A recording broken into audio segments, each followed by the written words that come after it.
Hello and welcome student. In this video we are going to read about the second unit of class 12 that contains three chapters, chapter number 5, chapter number 6 and chapter number 7. About chapter 5 we have read already. Now we are going to discuss chapter number 6, that is the molecular basis of inheritance. First of all we will try to understand the mean of this chapter.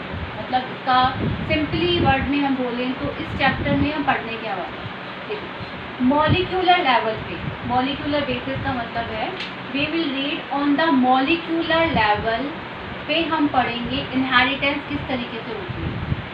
Means हम ये पढ़ेंगे जो characters, inheritance का मतलब है transmission of character. तो जो character का ट्रांसमिशन है वो मॉलिक्यूलर बेसिस पे किस तरीके से होता है, यानी वो कौन से मॉलिक्यूल्स हैं जो कि कैरेक्टर्स को एक जगह से दूसरी जगह means one generation to second generation transport करें. So as we know this is a simpler diagram of a eukaryotic cell. Eukaryotic cell means those have well defined nucleus. ये हो गई nuclear membrane. Here I have drawn only one envelope, but as we know क्योंकि simpler बनाया जा रहा है, but normally we know that nucleus is surrounded by two membrane, that is outer nuclear membrane and inner nuclear membrane. Inside the nucleus there is a dense body.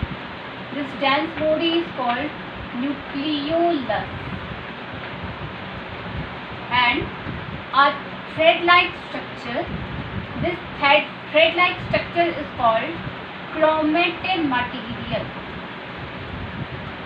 Chromatin material. And this chromatin material is made up of protein plus DNA और RNA. अगर इस chromatin material को further condense करा जाए तो it will convert into chromosome and this is the normal structure of a chromosome. Inside this chromosome these are the DNA strand. DNA stand for deoxyribose nucleic acid, whereas RNA stand for ribose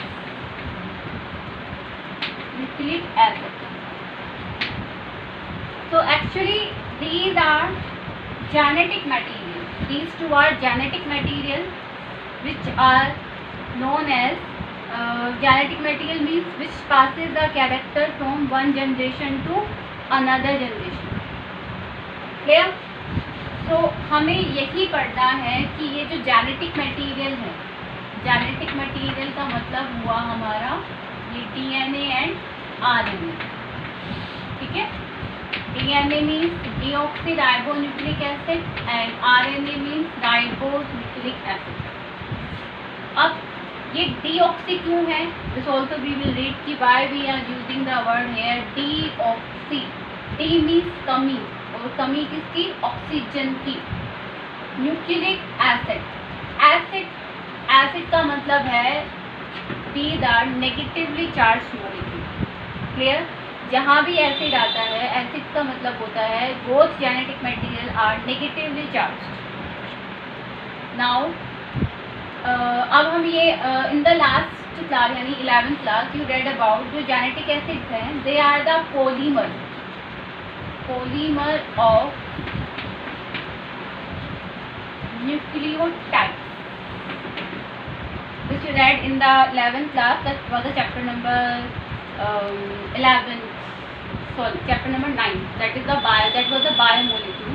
कि कौन कौन से molecule inside the living organisms मिलते हैं, and that time we read about that जो genetic acids हैं, they are the polymer means multiple unit of nucleotide. This also we read that nucleotide जो है it is made up of three components. Component number 1 is nitrogenous bases. Component number 2, pentose sugar, and component number 3, phosphate group यानी phosphoric acid. Number 1, nitrogenous basis यानी ऐसे basis जो nitrogen rich हो यानी nitrogen containing basis. Pentose sugar, sugar means ये carbohydrate है. Paint means carbon number कितने होंगे इसमें 5. एंड ओस क्या है, it is an suffix for carbohydrate के लिए सफिक्स यूज किया जाता है. And third is phosphoric acid और फॉस्फेट ग्रुप. जो फॉर्मूला है उसका that is H3PO4. So in this chapter हम इनके बारे में डिटेलिंग पढ़ेंगे कि how this component, three components add to one another and how they produce a double standard DNA. So overall अगर हम देखें तो in this chapter first of all we will read about the structure of DNA. कि DNA कैसे बना, इसके component कौन कौन से हैं. Then we will read the procedure of replication of DNA. Replication of DNA. Replication का मतलब है किस तरीके से DNA अपनी कॉपी बनाता है. कॉपी का मतलब जैसे हमने पढ़ा था ड्यूरिंग द सेल साइकिल, जो एस फेज होती है सेल साइकिल की, उस एस फेज में जो डीएनए होता है वो अपना रेप्लिकेशन करता है. यानी जैसे ये एक डीएनए का स्ट्रैंड है, इससे 2 डॉटर डीएनए के स्ट्रैंड बन जाता है. तो that is called replication of DNA. The third portion which we will read during this chapter, that is the transcription.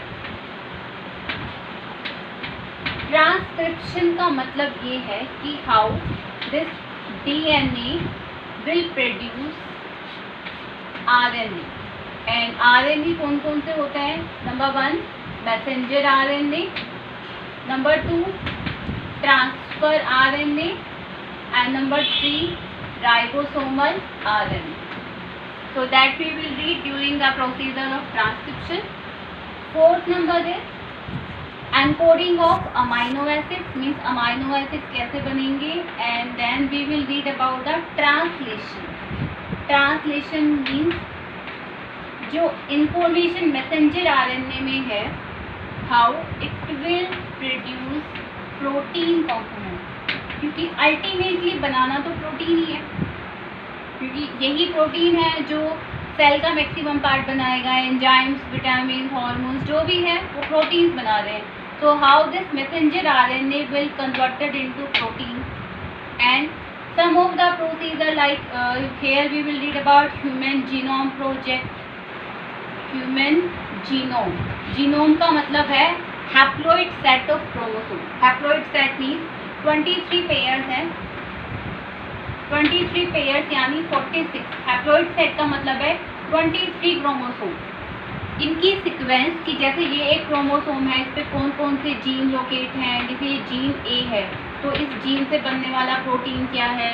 और अगर ये जीन म्यूटेट हो जाए, म्यूटेट का मतलब है last in the chapter number 5 we read mutation का मतलब है सीक्वेंस का चेंज होना. तो म्यूटेशन होने से कौन सा सिंड्रोम या कौन से डिजीज हो जाए, तो ये सब एनकोड कर लिया गया है till the year of 2006 by the human genome project. And at the last we will read a technique that is called DNA fingerprinting. DNA fingerprinting. Clear? So before starting, as we know about a concept that is central dogma that was given by Crick in the year of 1958. According to central dogma, the flow of information is from DNA to mRNA and mRNA to protein. DNA to mRNA, this procedure as we read is called transcription. And mRNA to protein, the procedure is called translation. And DNA to DNA, the procedure is called replication. Correct? So DNA से DNA का बनना replication, DNA to mRNA transcription, and mRNA to protein formation is called translation. But इन सब के अलावा one more step is there. उस step में क्या होता है, जो messenger RNA है, if it produce DNA, generally the concept is DNA produce mRNA, but अगर mRNA DNA बनाए तो उस प्रोसीजर को हम कहेंगे रिवर्स, यानी उल्टा हो रहा है, reverse transcription. Clear? The procedure is called reverse transcription. अब कुछ बेसिक फैक्ट्स हैं जो दिए हुए हैं इन द एनसीईआरटी बुक. जैसे ह्यूमन जीनोम है, हमें ये तो पता है जो नाइट्रोजीनियस बेसिस हैं वो पेयर में मिलता है. जैसे ये पेयर मिलता है, ये पेयर की फॉर्म में मिलता है. तो ह्यूमन जीनोम है, उसका जो साइज है that is 4.4 into 10⁻⁶ base pair.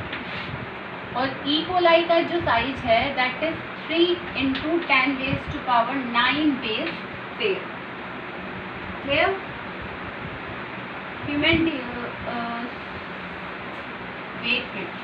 Human DNA का साइज या ह्यूमन जीनोम का है 3.3 into 10⁻⁹ एंड ई कोलाई का है 4.6 into 10⁻⁶ बेस पेयर. ये याद रखने का फैक्ट है. Clear? So this was the only the common fact which we read during this chapter. Now the next part of this chapter is structure of DNA, that how the structure of DNA will produce. This we will read in the next class. Thank you.